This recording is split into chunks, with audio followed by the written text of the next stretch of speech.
The first warning wasn't a shout or a knock. It was a drumbeat that rolled over the pines like thunder.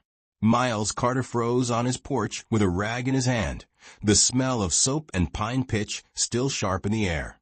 3 years he'd lived alone at the lip of Cedar Canyon, 15 miles from the nearest town, and a world away from anyone who remembered who he used to be. Once he'd worn a lawman star. Now he was a quiet ranch hand with a small cabin, a stubborn mule, and a hawk that nested above the roofline like a shy neighbor. He'd traded crowds for silence, his badge for the steady rhythm of chopping wood, patching fence, and not thinking too hard about yesterday. He liked it that way, unbothered, half forgotten, right up until the letters showed up. They came from a woman named Emma Wainwright. Her notes were warm, careful, and full of hope, the kind that could sneak past a man's guard. She wrote about clean starts and a life without all the whispers that follow a widow. She lived in Kansas City. She claimed she wanted a place where no one sneered when she walked by. Miles read those letters by lamplight and found himself believing again. Not in glory, not in a shining future, just in quiet, steady peace. When she agreed to travel west and marry him, he scrubbed the floorboards, shaved off the wild beard, and even buffed his boots until they looked almost new. For the first time in years, he let himself hope. That hope cracked the second he heard the drums. War drums didn't bounce through the canyon unless the Kiowa were on the move, and they never rode light. He climbed the ladder to the roof, spyglass pressed to his eye, heart thudding hard enough to match the beat. Dark shapes poured along the ridges like ants on a log. 2 lines, then 4, then more, dozens turning into hundreds. They weren't passing through. They were finding places to stand. By his count, at least 400 warriors had sealed the canyon like a cork. Miles's gut said run. There was a slim path along the eastern creek bed, narrow as a goat trail, barely wide enough for 1 horse and a prayer. He pictured his mule scrambling, rocks skittering, his own breath burning. He could make it. He could disappear deeper into the hills. Then he remembered the stagecoach due before sundown, and the woman on it who thought she was riding toward a promise. The thought hit him like a bucket of cold water. Emma didn't know she was headed into a trap. He dropped the spyglass so fast it bounced off the shingles and clattered into the brush below. By the time he scrambled down the ladder, a single rider had already broken from the line and was making his way toward the porch with open palms and a strip of white cloth tied to a switch.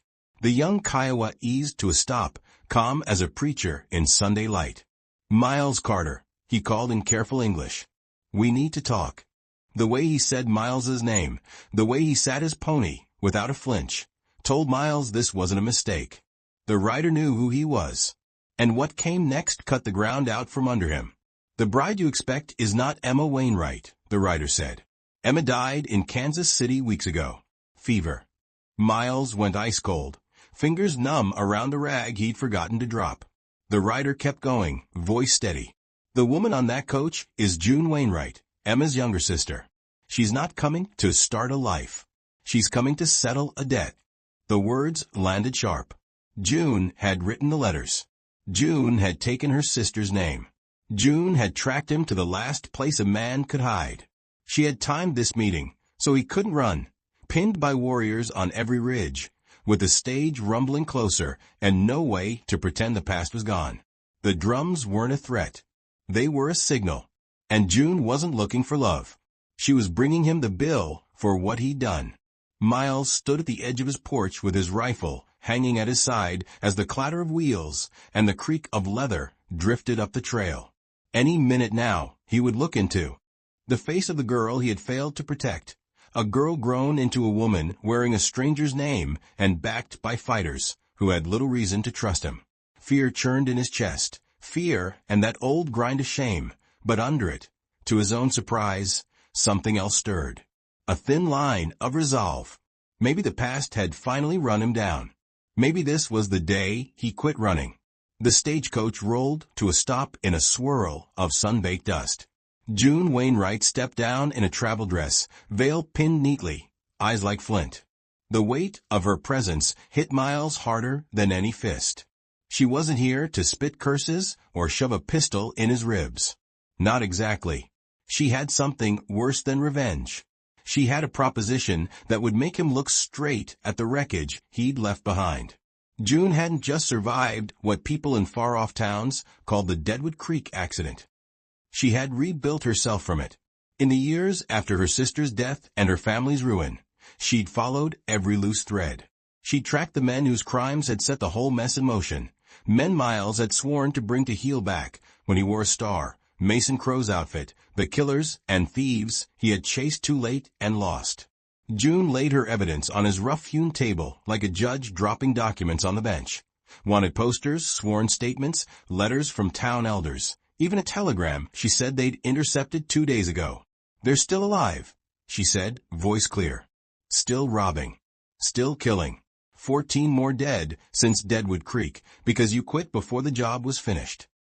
Miles felt the floor tilt beneath him. He had no speech to give. He had excuses that had rotted long ago. "I didn't run because I didn't care," he said, and even to his own ears the words sounded thin. "I ran because I couldn't stand what I'd done." "That's the point," she shot back. "You made a terrible call. Then you hid. And while you hid, the right targets kept right on breathing." He didn't argue. He just stared at the papers, at faces sketched in charcoal, at lists of the dead. On one sheet was a ledger note that made his stomach drop. A westbound orphan train, 43 children ages 6 to 15, scheduled to stop at Milfield Station next week to take on water. Adoption fees locked in a strongbox. Cash payments for families picking up kids. A tempting score for men who solve problems by pointing guns at them. "They plan to hit Milfield," June said, her voice losing its edge and finding something more dangerous, urgency. "No sheriff for 50 miles. They'll take the money, and if anyone stands in the way, they'll shoot through the children to reach it." Miles felt the old weight settle on his shoulders like a coat he tried to throw away. Duty, fear, responsibility. He had told himself the world could pass by if he stayed still enough. But the world had come anyway, riding into his yard in a dress and on a pony, asking him to be the man he hadn't been when it counted. "Why me?" he asked, not to escape, but because he needed to hear it said plain. "Why not the marshals? The army at Fort Garland?" "I tried," June said, cutting him off with a shake of her head. "They laughed at me. Said Kiowa scouts don't count. Said our tracks and our eyes weren't proof." She nodded toward the rider on the pony, who had waited without complaint, hands quiet on the reins. "Red Hawk's people have watched Crowe's men for weeks. They mapped the trails. They learned the stops. They did the work you expect a government to do. No one would listen." Red Hawk spoke then, voice low and even. "With that weight, that makes people stop fidgeting. They took our children onto trains," he said. "Sent them to schools where their names were traded for numbers. We know what it means when the young are stolen or killed." The truth of it made Miles's throat tight. For the first time in 3 years, his mind cleared. This wasn't about his pain. Not anymore. June stepped closer, close enough that he could see the dust gathered at the hem of her dress and the stubborn set of her jaw. "I didn't come to kill you," she said.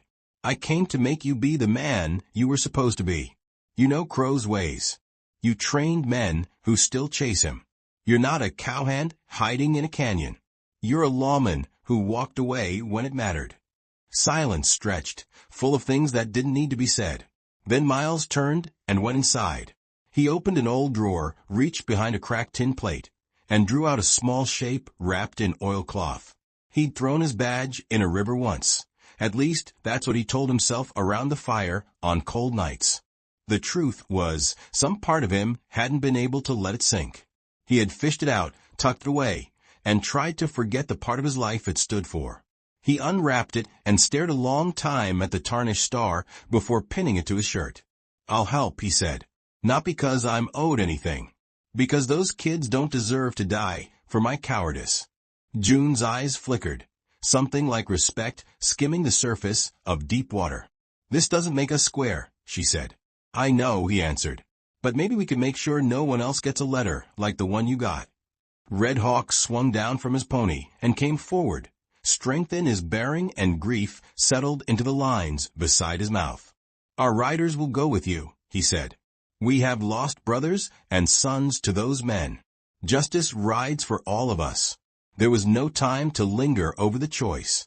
Within the hour, Miles had packed hardtack and jerky, filled canteens, checked the sights on his rifle, and belted on the revolver that felt both too heavy and exactly right. June disappeared into the cabin and came out not as a bride but as a rider. Traveling dress swapped for trousers, boots laced tight, a rifle belt resting on her hips like it had grown there. The Kiowa slipped from the canyon shadows with clean discipline and quiet eyes. They didn't posture. They didn't brag.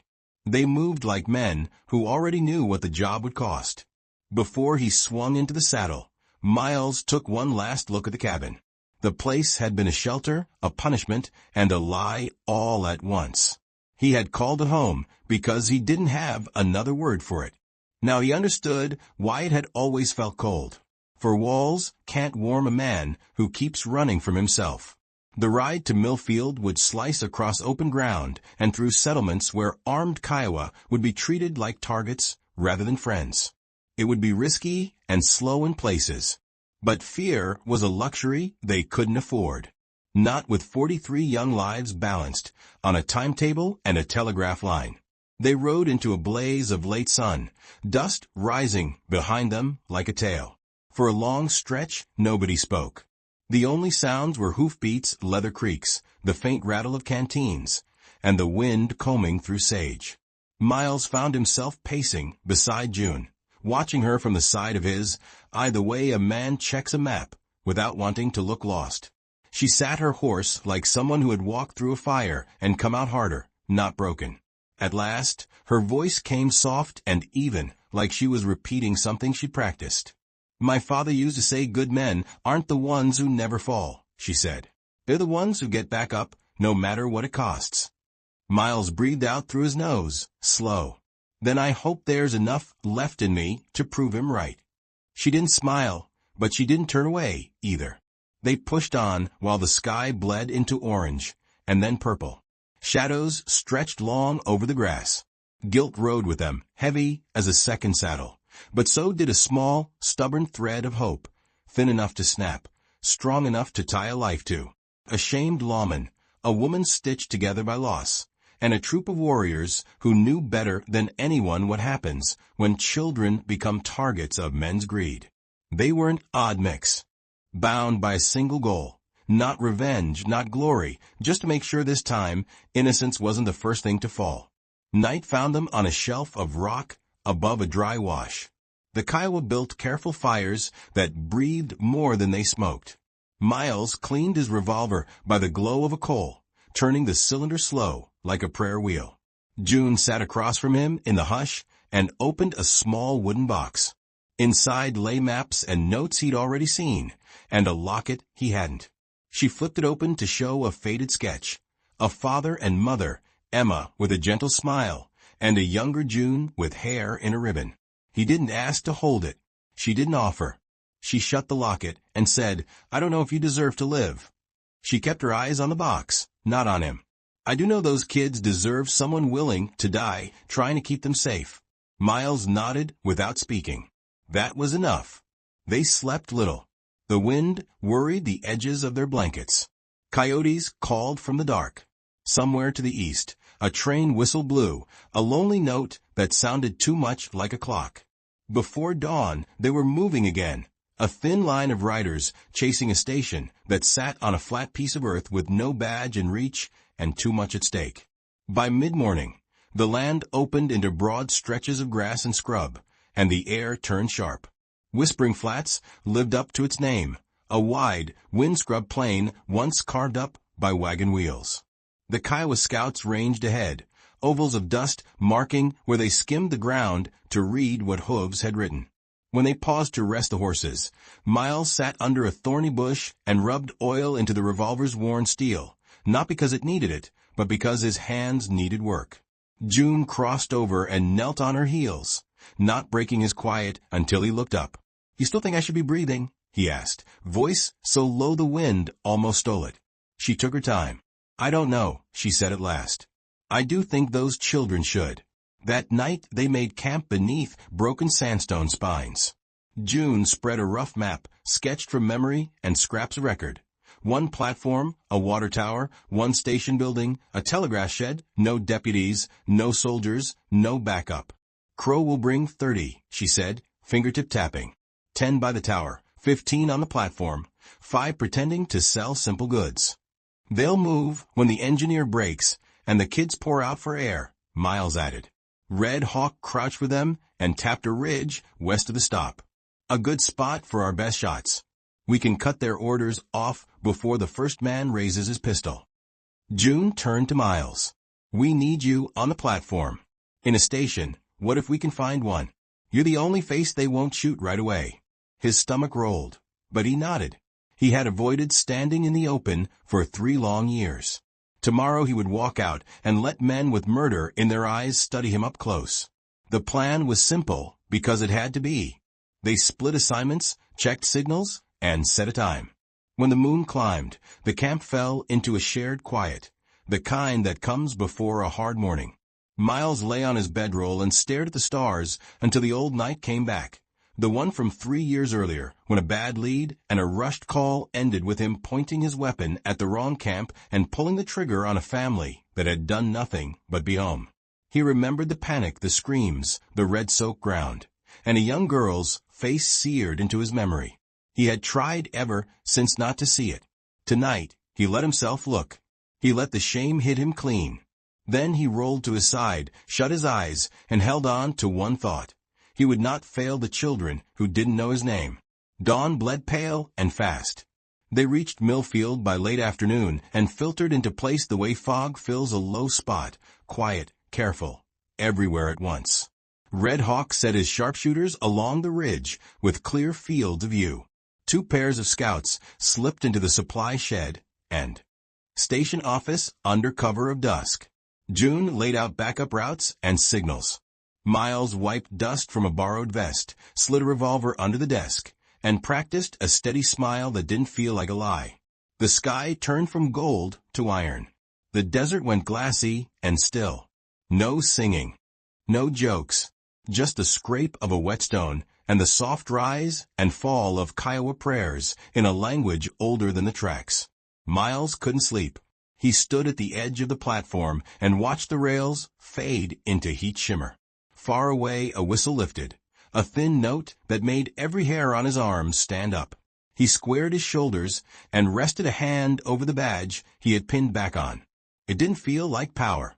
It felt like a promise he had to keep.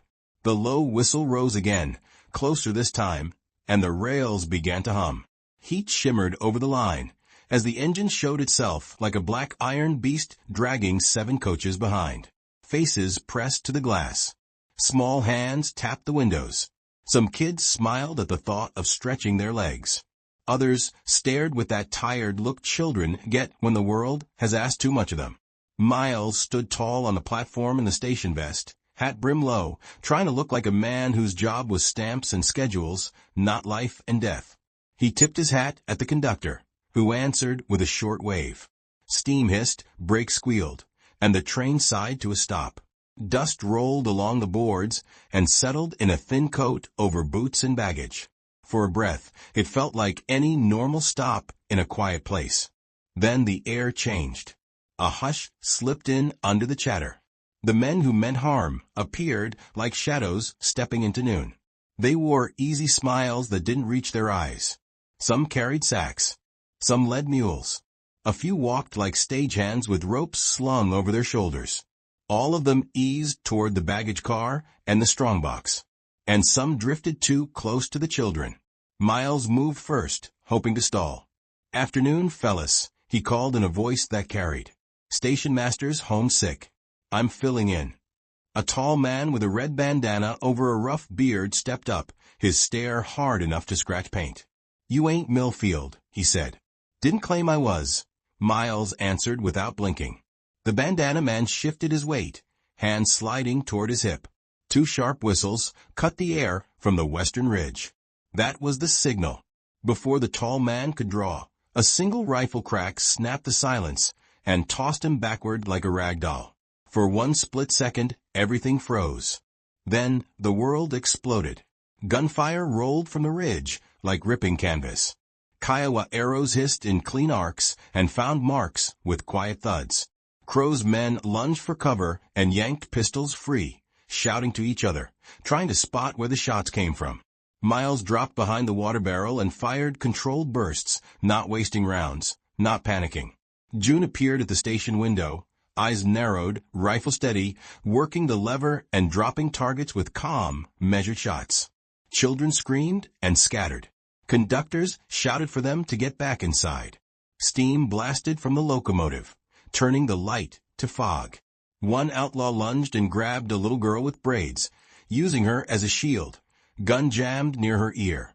He started to drag her backward. Miles stepped out of cover without thinking, aimed for the man's shoulder, and squeezed. The bullet spun him to the ground, the pistol flew wide, and the girl bolted into a conductor's arms. A heartbeat later, a slug tore a line across Miles's upper arm and burned like a hot brand. He didn't look. He pivoted, shot once more, and slid back into cover as splinters jumped from the barrel beside his head. The fight was brief, but felt endless. Red Hawk shooters broke the thieves' lines before they could organize.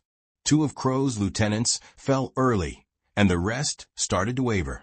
A pair of outlaws tried to flank the ridge and got cut down by arrows they never saw coming.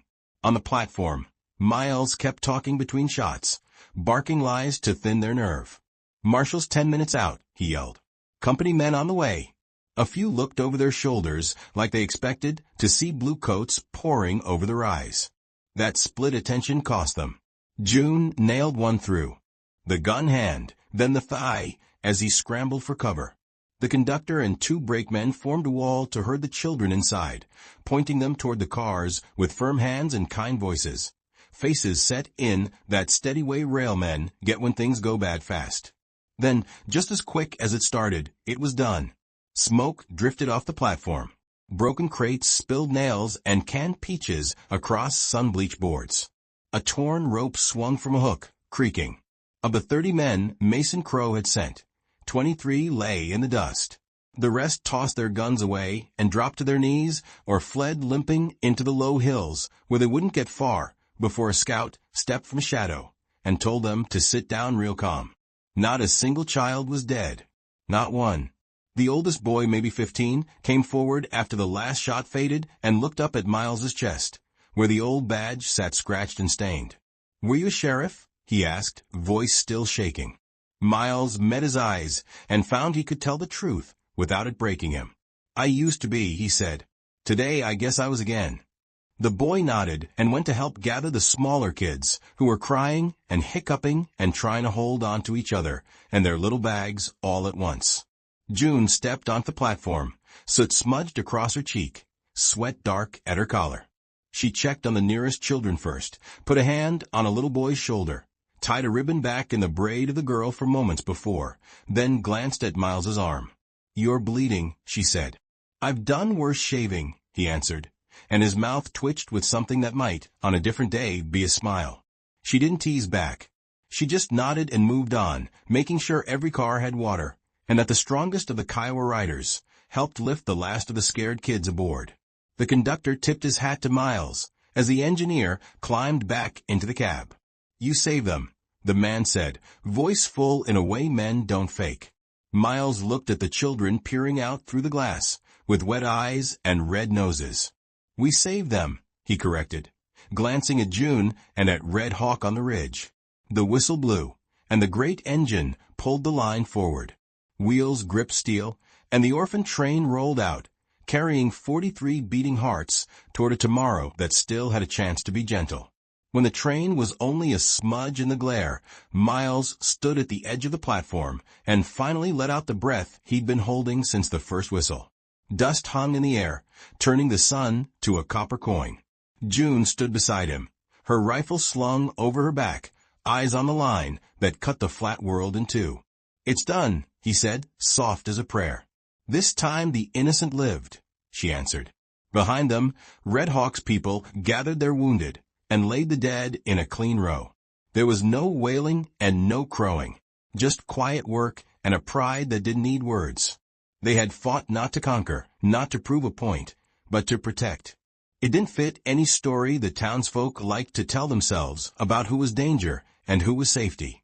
It didn't need to. Truth stands up on its own.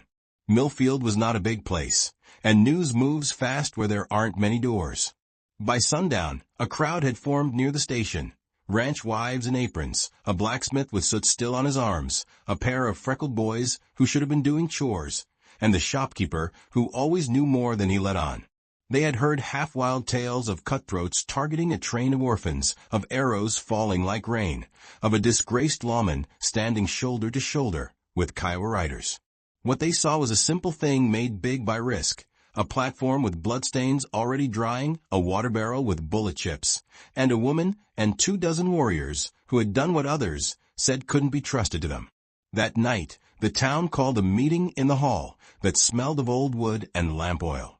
People packed in, whispering. Some eyes were hard. Many were uncertain. Miles stood at the front with June and Red Hawk. He didn't hide his arm in a sling. He didn't put the badge away. "I ran for my mistakes," he said, voice steady enough to carry, but gentle enough not to turn the room against itself. "I thought a canyon could swallow them. It didn't. Deadwood Creek is a thing I'll carry as long as I breathe. Today, we kept more blood from staining this platform. I didn't do that alone." He turned and motioned to June and Red Hawk. These people rode to protect children they didn't know. Folks turned them away. Others ignored them. They kept coming anyway. For a long beat, there was only the buzz of a fly trapped near a window. Then a farmer in a sweat-stiff shirt stood, cleared his throat, and said, "Seems to me a coward wouldn't have stood where you stood." It wasn't a cheer. It was better. It was a brick pulled from a wall. Word traveled by wire and by wagon seat. Telegraph men sent lean lines of type across the wires to the next town and the next. Stage drivers told the story while they swapped teams. A railroad hand in a city far off mentioned it to a newspaperman who smelled ink and truth. Soon headlines in small papers read like a new kind of Western. Outlaws foiled by unlikely allies. Orphans saved by former sheriff and Kiowa riders. Widow's sister brings justice, not revenge. The details changed as they always do in retellings, but the bones held. People started to ask different questions than they had the week before. Sometimes that's how change begins, not with a sermon, but with the sight of a badge and a beaded quiver on the same side of a fight. Miles didn't take offers to be sheriff again, though plenty came from folks who wanted a quiet man with a steady hand wearing a star in their town. He shook heads and hands and said the same thing each time. "Find someone who never ran. I've got other work." The other work took shape where the canyon walls held morning shade. With June and Red Hawk, he turned his small place into something useful. The cabin's single room became a meeting hall with a long table cut from a cottonwood and benches that didn't wobble. The old barn turned into a traveler's shelter with clean straw, a water pump, and a windbreak that didn't moan in the first hard blow. On a flat piece of ground, they raised a one-room school where chalk met slate and the sound of children's laughter bounced off rock that had only ever known echoes. Lessons were taught in English and Kiowa, numbers stacked clean on the board next to words for river, sky, and home. The first day, a boy with freckles sat beside a girl with braids, and neither looked like they wanted to be anywhere else. Once a month, June rode out to Milfield to meet the next orphan train. She didn't go to settle a score anymore. She went to stand near the steps with a calm voice and a steady gaze, answering questions, pointing to water, easing fear with the kind of clean truth kids understand. Sometimes she found homes for siblings who needed to stay together. Sometimes she just tied ribbons back in place and made sure lunch pails were full before the cars rolled on.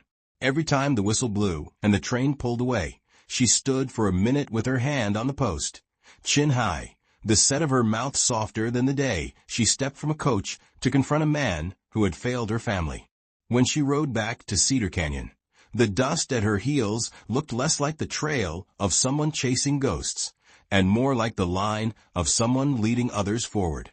For Miles, redemption didn't crash over him in a bright wave. It came the way dawn comes in the canyon, slow and sure, lighting one ledge at a time. It sounded like a child laughing near the well he had dug long ago for a man who meant to be alone. It looked like Red Hawk's small nod across the fire at the end of a long day when few words were needed. It felt like June leaning her shoulder against the doorframe at dusk, eyes following the last of the kids as they ran home from lessons, the tightness around her mouth easy for once. He didn't wear the badge to demand respect. He wore it to remind himself what he owed, to the living, to the dead, to the next right choice. People like to say the world moves too fast now, that old stories don't fit. But some truths don't age. A single wrong turn can mark a life. Guilt can build a room with no windows. Solitude can feel like justice when it's really a slow kind of hiding. The past doesn't bury itself. It waits, not always to crush us, but to ask if we're ready to stand up this time. When June Wainwright faced Miles on that porch, she didn't hand him a rope or a gun. She handed him a road back, rough and steep and worth every step. He didn't take it for praise, and he didn't take it to erase what he couldn't erase. He took it because 43 children were about to be measured against his fear. He chose with his feet and his hands and his breath. That's all any of us can do. As the years lengthened, some folks still whispered about Deadwood Creek when his name came up. He let them. He didn't argue. He just kept showing up where it mattered. He patched fence for a widow whose gate sagged. He sat on the school's porch fixing a slate frame while two kids argued in two languages about who got the first turn at the new reader. He rode out with Red Hawk to talk to a rancher who thought every rider in beads meant trouble, and left that man thinking maybe not every story he'd been told was true. June opened the locket sometimes, not to weep over the faces inside, but to remember what courage looks like when it's small and fits in the palm of the hand. She would close it and slide it back into its box and saddle her horse for the ride to town, where another train would arrive and more children would press their hands to glass, scanning a station for someone who looked like safety. There were still hard days. Storms blew in without warning. Bad men didn't all vanish after Milfield. Pain didn't stop just because good people stood against it. But the place that had once been a hiding spot grew into a little circle of light in a wide, complicated land. Cedar Canyon learned a new sound, not just wind and hawk calls, but the scrape of chalk, the clink of buckets, the murmur of lessons, the rise of two languages braided together, and the low hum of people trying, failing sometimes, and then trying again. If you're listening to this and carrying something heavy, you don't need to be a legend to lay it down. You don't need perfect timing or perfect words. You need the quiet courage to step out of your own shadow and hold the line for someone else, even once. One good act won't rewrite every page, but it can change the ending of a chapter for people who never asked to be brave. Miles Carter didn't earn a clean slate. He earned a second chance to do the next thing right. That's enough. It has to be. And if we're lucky, when our own trains pull in and the whistle sounds like a clock, we'll find we've got just enough time left to stand where it counts, to hold steady, and to keep the light from going out for someone who needs it most.